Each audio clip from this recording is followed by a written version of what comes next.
It was on April 23rd, 1951, when the students here went out on a strike for a better school, led by my sister Barbara Rose Johns. Well, prior to going on strike, I felt that why do we have to travel 16 miles to go to school, pass by white schools because of the color of our skin.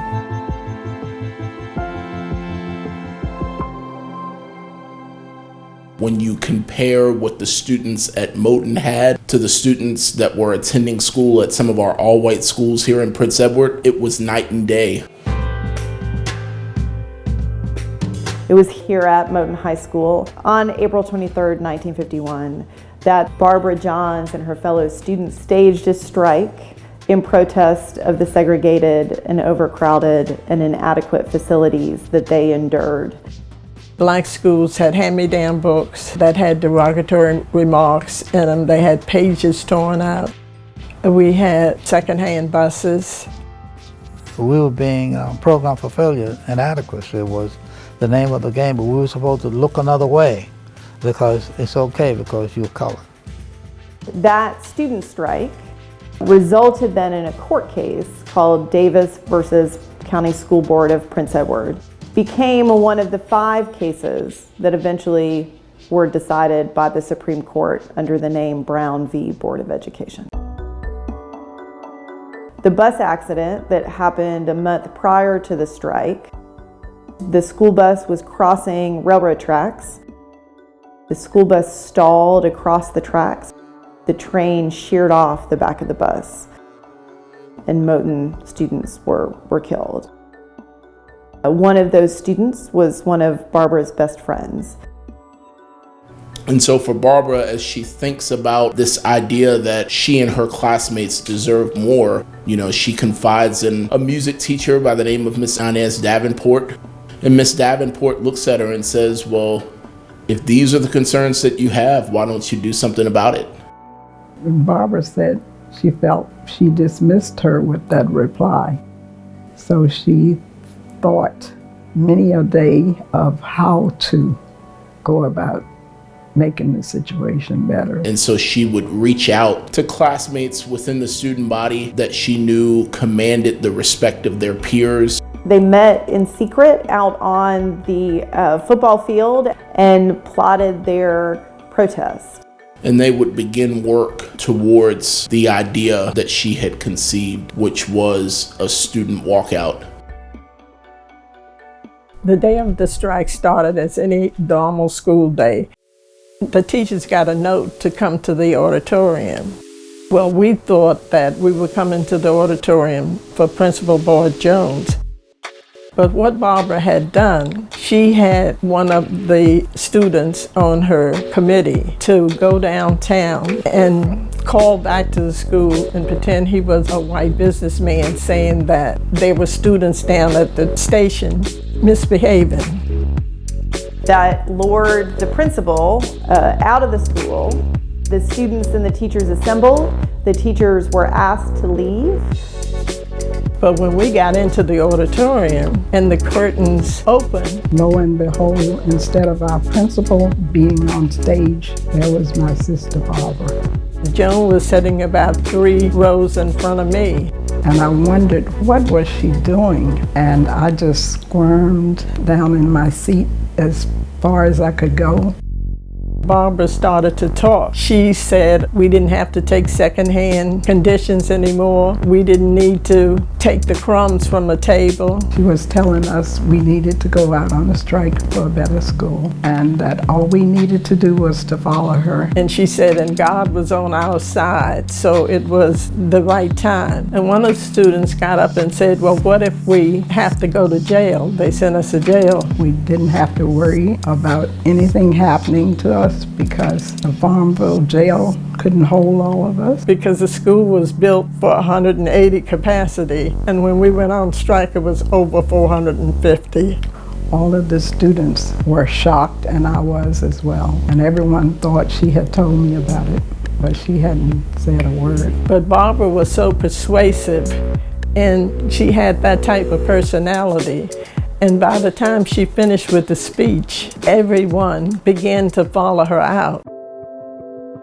Right after the strike, Reverend Griffin was our shepherd, and he went around to all the parents' houses and everything, encouraging them to support us. Reverend L. Francis Griffin, local pastor of First Baptist Church for many years, a local civil rights leader, was really instrumental in helping to advise the students. He did encourage them to reach out to the Virginia NAACP lawyers, most notably Oliver Hill and Spotswood Robinson.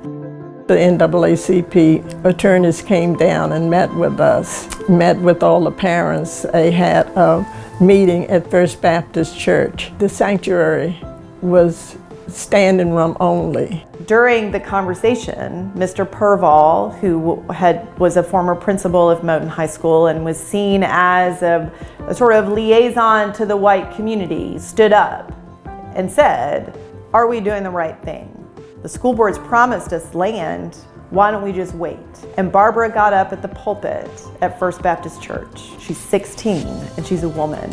In 1951, she gets up to a packed crowd and she says, "No Uncle Tom or Mr. Purval can stop us, and we have to pursue this case." And the Reverend Griffin came up after her and said, "Anyone who doesn't support these children isn't a man," and sort of drew thunderous applause. And the community voted essentially to support moving forward with the NAACP on this case. And after that, they told us that we could return back to school in 2 weeks. Barbara said in her diary that she felt that she had divine intervention in her decision. And I really think it was, because I don't understand to this day how she was able to convince that many people to follow her out of the school. It's really unbelievable. And Barbara was sent to Montgomery, Alabama to live with her uncle because they feared for her life. So she really didn't get the opportunity to stay here. So the court case is Davis versus County School Board of Prince Edward. We went first to the federal court. We did not win the case. And so that actually then sent the case directly to the Supreme Court. And then it joins with cases from 4 other communities. Because all of these cases involved the integration of public schools, it was decided that they would bundle the court cases together under the name of Brown v. Board. So when the Supreme Court handed down its decision on May 17th, 1954. The decision said that segregation in public education was unconstitutional. It was as if everything that happened here was finally better, and we felt that once the schools were integrated, that we would get a better education. But unfortunately, that did not happen. It went into mass resistance. Prince Edward schools closed because of the County Board of Supervisors. So they shut off funding for both black and white schools in the community. So the schools in Prince Edward County stayed closed from 1959 to 1964. So it became a 13-year struggle, which when we went on strike, we never thought that because we went on strike to get a new school. During that 5-year period, most students went without formal public education. I have cousins that were out for the whole 5 years, so they worked on the farms. And now there's still some of the students that won't even talk about it because it hurts them to that point that they don't even want to talk about or discuss it. Barbara went to her grave feeling that she was responsible for the students that were shut out of school for the 5 years, which was a shame because what she did made so much of a positive difference. But she said she felt bad about it, but if she had to do what she did all over again, she would do it. It was not her fault that the school was closed. it was a segregationist. And so there are two Supreme Court cases that bookend this story. So you have the Davis case, Brown v. Board of Education, and then you also have Griffin versus County School Board of Prince Edward. Reverend Griffin had to go back to court. There was the second Brown, and then Griffin versus Prince Edward County. That court case was important because it is the case that reopens public schools in Prince Edward.